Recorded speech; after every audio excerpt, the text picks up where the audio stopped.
I struggled with addiction my whole life, started drinking at 14, experimented with cocaine at 15, checked myself into treatment at 21.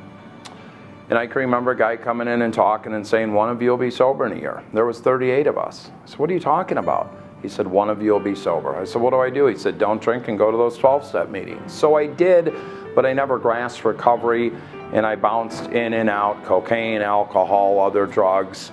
I'd been sober a year, but not working a recovery program, and I took a guy to Chicago to move out of his apartment. His roommate was doing heroin. He offered me one bag. I didn't have the coping skills or knowledge to say no. I thought, oh, I could do one bag. That's all it took. That one bag took me down a 12-year road to absolute hell. Number of county jails, Illinois Department of Corrections twice. Probably spent upwards of $1.5 million on my heroin habit in 12 years. Robbed quality time from my wife, my 4 kids, and ultimately took my 20-year-old son's life. December 16th of 2010, I had overdosed while driving, hit 2 cars, put 4 people in the hospital. I knew I was going to prison. When you don't have opiates, you're profusely sick. I was sick one day in the bathtub. My 17-year-old son, Nick, walked in. He said, what's wrong, Pops? I looked at him. I said, what do you think, you idiot? I'm dope sick. And he said, not anymore. And my son left 2 bags of heroin on the counter. So I got out, I did them. I went in his room and I said, Nick, what are you doing? He said, don't worry, Dad, I'm just selling a little bit. I said, Nick, you know what this drug has done to me. My son looked at me and said, well, Dad, you're a successful drug addict. I said, why would you say that? He said, you got a nice house, got an office in the Wrigley building, you make money. 3 months later, my son and I were doing heroin together. We became partners in crime, chaos agents. That's how Nick and I bonded.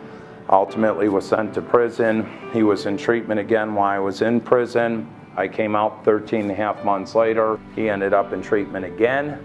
I went and met with him. I was 18 months sober. We talked about all these wonderful things we were gonna do. 30 days later, he was back in jail. I talked to him 5 days out and offered him some Narcan, which reverses the effects of an opioid. Don't worry, Dad, I'm not on that. 2 days later, he was dead. You know, and he had snorted 2 bags of heroin and ate a bar of Xanax. People have this misconception, well, I'm just snorting a little bit, it's not gonna kill me. Most of the people are dying from snorting the heroin today because it's so pure. And if you mix it with alcohol or benzos, it's going to shut down your respiratory system and you're going to die. So, you know, I try to live God's will and Nick's will to the best of my ability today. Since my son passed on a little over 16 months ago, I've helped 35 of his friends or acquaintances get into treatment, and just pushes me to dig deeper every day to help more people. This is my life's calling now. My motto is I'm taking people from dope to hope, helping one addict at a time.